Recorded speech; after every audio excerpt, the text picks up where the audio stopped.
Hello, everyone. Hola, Alejo. How are you? I'm good. How are you, Rod? I'm very well. Nice to bump into you. It's been a while. We haven't done this 10 minutes astrology, but Yeah, we we were having are. a rest. Are you sure we call it the rest? We're so busy. We're so busy. But I think you were traveling around, and then me too. I was traveling a bit and focus on my publishing my book. So we just decided to have a little tiny break. But now we are back.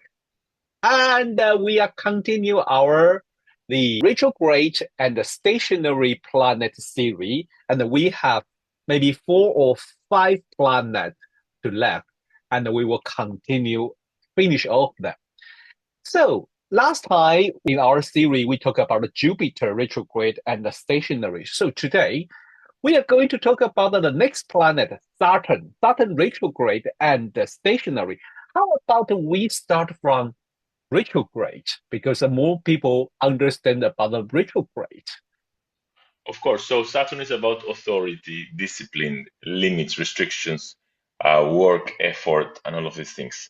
So when the planet is retrograde, I'm sorry, that's a mosquito. When the planet is retrograde, what it does is, like we were saying before, this kind of force, this psychic function comes from within or goes towards the inner world.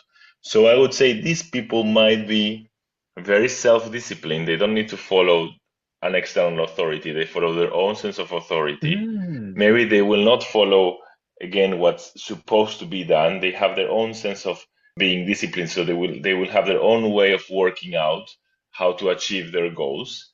I also think there might be this sense of self-criticism, perhaps, because the judge, let's say that Saturn represents, it's kind of internalized. So there might be this sense of looking constantly looking towards oneself and thinking, is this good enough? Is this right? Is this correct? And the sense of inner limitation and restriction. So it's like all the Saturnian functions, but focusing kind of the light is focused on the inner world, or it's coming Mm. from within. I really like what you say about the rule or the discipline and about authority they look is not outward, especially it's more inward.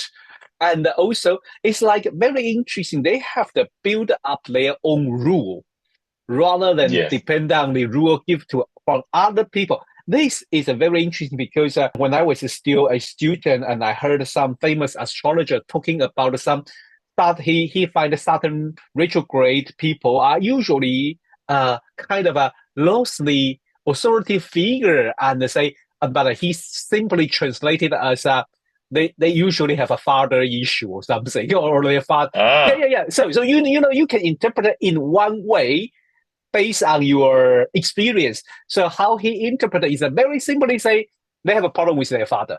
So I was yeah. so confused, and I went back to faculty and asked my tutor that time, and then she say, "Well, if we see it in they have to find their own authority that could Yeah. match of what he said." I said, beautiful. You say it in two different ways. One is concrete and assertive. Say someone definitely has a Saturn retrograde will have problem with their father, will lose their father, or distance from their father. Or you just say because they need to build their own authority, and Yeah, that but can explain. Yeah, I would like to stress that Saturn is retrograde for like 5 or 6 months a year, continuously. It's not like yes. spread out through the year. Like half of the year, Saturn is retrograde. So You can say maybe that. not Yeah. half, but almost half. So it means that millions of millions of millions of millions of people that are born during all of these days have Saturn retrograde. So I doubt that all of them have problem with their father. I like more the idea of there's something about developing our own sense of authority, and in some cases it might express because there was a father issue. But I mean, I Yeah. guess we all have some kind of father issue and mother issue in the Yeah. but you know what I mean, yeah. Yeah, exactly. That's why I raised this case because well, it's quite interesting. I personally have an interesting Saturn. Anyway, I don't want to talk about my chart, but at that time, that question, that description, haunting me a bit. Not, I don't really want to say upset me, but I say well, is that true? And everyone has Saturn retrograde has this issue, and why? I couldn't find a relation. And then so I went back, and I think my tutor gave me a very, very clear mind, clear things about. I'm so appreciate my time when I studied astrology in faculty. That really helped me have a solid foundation. Yeah. So today, oh no, before we jump into the case, I also want to talk about the stationary because although they are usually being ignored, but I personally really want to say give a stationary planet a little bit more extra attention.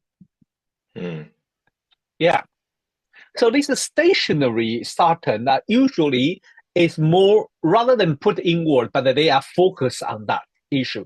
So sometimes they grab the Saturn's quality powerfully and they stay with the Saturn.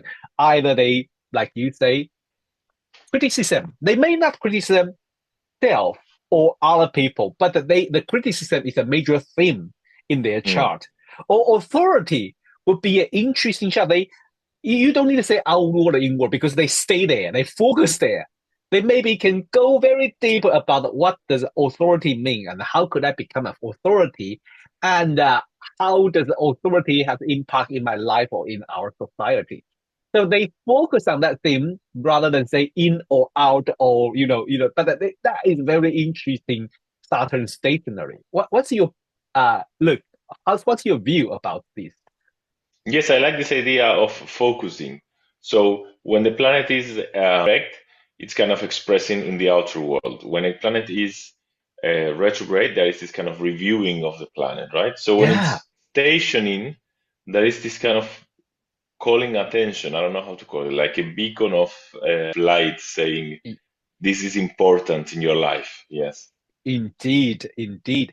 Well, so today we prepare a interesting case, a great, great artist in our history. So Alejo, Yes, so here we have Michelangelo, and I think it's an amazing chart. So as we can see, he has Saturn in Cancer in the seventh retrograde. So some traditional astrologers would say this is the worst Saturn you can have because it's in Cancer, it's oh, retrograde, it's like what else can happen to it? And nevertheless, we know he was extremely disciplined because of everything he could achieve, right? yes, And he also had to work, in this time in Firenze, when Michelangelo was there, there were also Raphael was there, and I forgot the other name, and Leonardo was there also. hmm, So there was this kind of desire to shine, to be kind of them. There was this kind of battle between them to be yeah, the first. So yeah, Saturn retrograde, of course, required a lot of sense of self-discipline, mm, self-criticism in the positive way, also not only in the negative way. And I'm thinking also of this idea of, there was this phrase about Michelangelo that he was saying that when he sees the stone, he's not really creating something. He's just letting the stone express itself. Like he says, I'm not creating something. The stone is telling me what's there. And stones and Capricorn, I mean, Stone and Saturn, I think they are yeah, connected, and this idea of cancer, of seeing this image and giving shape to this, to what yes, the stone is asking me. So this kind of very particular way of seeing stones, yeah. which is the retrograde thing, the idea of being something particular, right?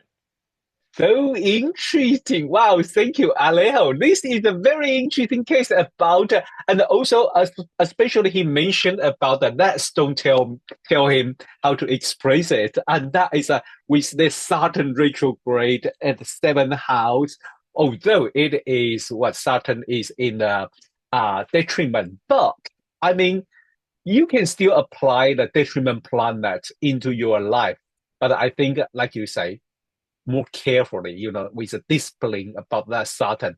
That is so interesting. Well, thank you, Alejo. And I'm so glad that we are back to our 10 minutes astrology. Always learning new things, to be honest. Even we talk about the very basic of astrology, but always inspiring and learning. And so I think for everyone, welcome back to our 10 minutes astrology and see you next week. Bye bye. Bye bye.